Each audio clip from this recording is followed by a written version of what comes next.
आज हमने टॉपिक लिया है पाला डिनास्टी या पाल डिनास्टी ऐसे भी कह सकते हैं। तो ये हमने टॉपिक लिया है क्लास 5, 6, 7, 8, 9, 10, 11, 12 हिस्ट्री, सीबीएसई बोर्ड और एनसीईआरटी के रेफरेंस से। तो अगर हम पाल डिनास्टी देखें तो यहाँ जो बंगाल का जो रीजन है, तो जो रीजन है बंगाल का रीजन से एम्पायर जो है तो उसका स्टार्टिंग होता है। फिर over the period of time उन्होंने बिहार का बहुत सारा रीजन एंड यूपी का भी अगर आपने कुछ एरिया देखेंगे तो वो उनके कंट्रोल में था। तो जो पाल डिनास्टी था वो दे वर कंटिन्यूअसली जो ये रीजन है कन्नौज का, तो कन्नौज के लिए राष्ट्रकूटा एम्पायर और ये जो प्रतिहारा डिनास्टी है या गुर्जरा प्रतिहार डिनास्टी, उनके साथ वो कंटिन्यूअसली कॉन्फ्लिक्ट में रहे। और यहाँ भी अगर ओडिशा साइड में आप देखेंगे तो ईस्टर्न चालुक्य हो या गंगा हो, तो गंगा डिनास्टी के साथ भी उनका कंटिन्यूअसली कॉन्फ्लिक्ट था। तो अगर आप पाला डिनास्टी धर्मपाला के अगर पीरियड में देखेंगे, धर्मपाला हैज रूल्ड अराउंड 781 से 821, तो ये इन्होंने बहुत सारा जो पोर्शन है तो उनके कंट्रोल में था। तो इसको हम गोल्डन एज भी कहते हैं। जब धर्मपाला जब रूल कर रहे थे पाला डिनास्टी में, तो it was the golden age for the Pala dynasty. उसके बाद जो रिवाइवल है, तो रिवाइवल हम कह सकते हैं कि देवपाला जो है 821 से लेके 861 है, तो उन्होंने भी बहुत अच्छे खासा एम्पायर को कंसोलिडेट और एक्सपांड किया था। ये कुछ कॉइन के फोटो है जो पाला डिनास्टी के टाइम के है। तो ये कुछ उनके स्ट्रक्चर है कि जो उन्होंने कंस्ट्रक्ट किए थे। खास करके ये जो स्ट्रक्चर है तो बुद्धिज्म रिलेटेड आपको ज्यादा दिखेंगे, क्योंकि they were supporting and they were patronizing Buddhism. तो पाल जो डिनास्टी है ये इंडियन पावरफुल एम्पायर था। तो पाला का मतलब है प्रोटेक्टर। तो ये इसके जो फाउंडर है तो उनको गोपाला को माना जाता है। 750 सीई में अप्रोक्स उन्होंने इसका फाउंडेशन रखा था बंगाल में। तो जो इन्होंने रूल पीरियड था वो उनका रूल पीरियड था 8th सेंचुरी से लेके 12th सेंचुरी। तो around 400 year they have ruled in Bengal and Bihar region.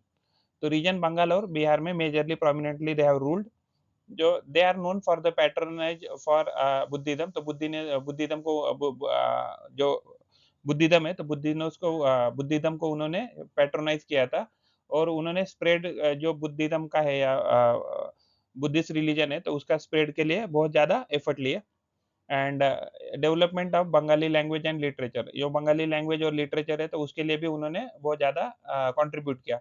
तो जैसे चारियपादा बोल के जो लिटरेचर है बंगाली, तो ये उनके ही पीरियड में डेवलप हुआ था। तो अर्ली रूल जो है तो it started with king Gopala. तो ये डिनास्टी जो है तो पावर में आ गई due to political instability in Bengal region. तो जो गोपाला है तो गोपाला जो है तो उन्होंने पहले कंसोलिडेट किया बंगाल का region. And over the period of time उन्होंने अलग अलग जगह पे अटैक करके एक्सटेंड किया अपना एम्पायर। और बाद में उन्होंने जो बिहार या मगधा का जो रीजन है उसको भी उन्होंने जीता, बहुत सारा रीजन बिहार में। तो गोपाला वन जो है तो he is the founder of the Pala dynasty. He has ruled around 20 years and he is the founder and he has constructed the Odanpuri जो मोनास्ट्री है जो बिहार में आता है, तो he has constructed that. Dharmapala उनके बेटे थे, तो he has ruled around 40 years. तो ही एक्सपेंडेड किंगडम। तो इनके ही पीरियड में हम क्या कहते हैं, तो ये गोल्डन पीरियड था for Pala dynasty. He establish Vikramshila university and he patronize Buddhist scholar Haribhadra. तो हरिभद्रा ने भी बुद्धिस्ट में बहुत सारे टेक्स्ट लिखे हैं। एंड देवपाला जो है तो Devapala he has ruled from 810 से लेके 850 तक। तो he is known for the empire expansion in the Assam region, Odisha region, parts of Deccan plateau. And he restored and enlarge Somapura Mahavira. Somapura Mahavira एक मोनेस्ट्री है जो अभी प्रेजेंट डे बांग्लादेश में आती है। और महिपाला वन जो है तो ही हैज रूल्ड फ्रॉम 988 से लेके 1036। तो he did the restoration and construction of the Buddhist site. And Rampala is known for he has ruled from 1077 से लेके 1130। तो he is known for the military prowess and political acumen के लिए ही जाना जाता है, because he did lot of military conquest. तो पाला डिनेस्टी के आर्ट एंड आर्किटेक्चर में मोनेस्ट्री है सोमापुरा महावीरा जो अभी प्रेजेंट है बांग्लादेश में आती है। ओडनपुरी मोनेस्ट्री है जो बिहार में आती है। और आर्ट एंड आर्किटेक्चर का इन्फ्लुएंस अगर हम देखें तो वो नेपाल, श्रीलंका और बर्मा, जावा जावा यानी इंडोनेशिया, यहाँ तक उनका आर्किटेक्चर का इन्फ्लुएंस दिखता है। तो लिटरेचर की बात करें तो उनका जो लिटरेचर है तो वह हमें संस्कृत लैंग्वेज में, पाली लैंग्वेज में, प्राकृत में एंड बंगाली में भी दिखता है। तो गोल्डन एज ऑफ पाला डिनास्टी, जब धर्मपाला वाज रूलिंग तो एट दैट टाइम ऐसा कहा जाता है कि it was the golden age for the Pala dynasty. and he expanded the kingdom, he revived the Buddhism, and he जो धर्मपाला है तो he has established university Vikramshila, and जो नालंदा यूनिवर्सिटी है तो उसका रिवाइवल भी धर्मपाला ने किया था। तो एक्सपेंशन में he has expanded the kingdom to Pal जो डिनास्टी है, they have ruled in Assam region, Odisha region and part of central India, जिसको हम डेक्कन प्लेटू कह सकते हैं। तो इनका इन्फॉर्मेशन हमें कहाँ से मिलता है पाला डिनास्टी का? तो कॉपर प्लेट इंस्क्रिप्शन है खालिमपुर में, तो उसमें धर्मपाला के बारे में बताया गया है।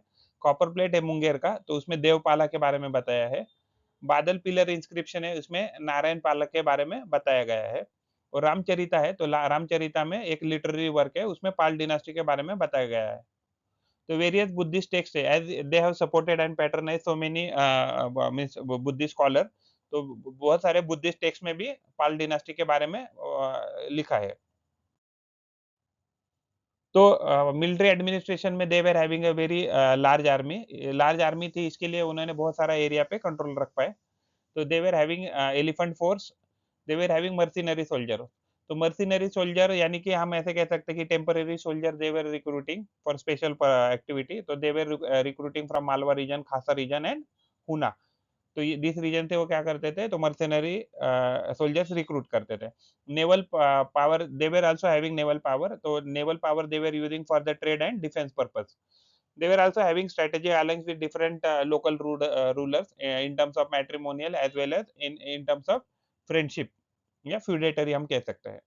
तो struggle for Kannaj, they continuously clash with Gurjara, Pratiharas and Rashtrakutas for the Kannauj struggle. Expansion में they have ruled over Assam, Odisha and parts of central India. Decline क्यों हुआ उनका? क्योंकि इंटरनल स्ट्राइक था, स्ट्रॉन्ग कोई king available नहीं था। जो एक्सटर्नल इन्वेजन थे, तो एक्सटर्नल इन्वेजन भी उनके जो ताकत थी किंगडम की वो कम करने लगे थे, एंड रिप्लेस बाय सेना डिनास्टी, यानी कि सेना डिनास्टी क्या थे, उनके इधर ही काम करने वाले कुछ फ्यूडेटरीज थे, तो वो फ्यूडेटरीज ने रिवोल्ट किया एंड उनको उन्हें ओवरथ्रो कर दिया। तो सेना dynasty has replaced the Pala dynasty. अगर आपको इसके पीडीएफ चाहिए, तो आपको ये इसके डिटेल्स दिए हैं।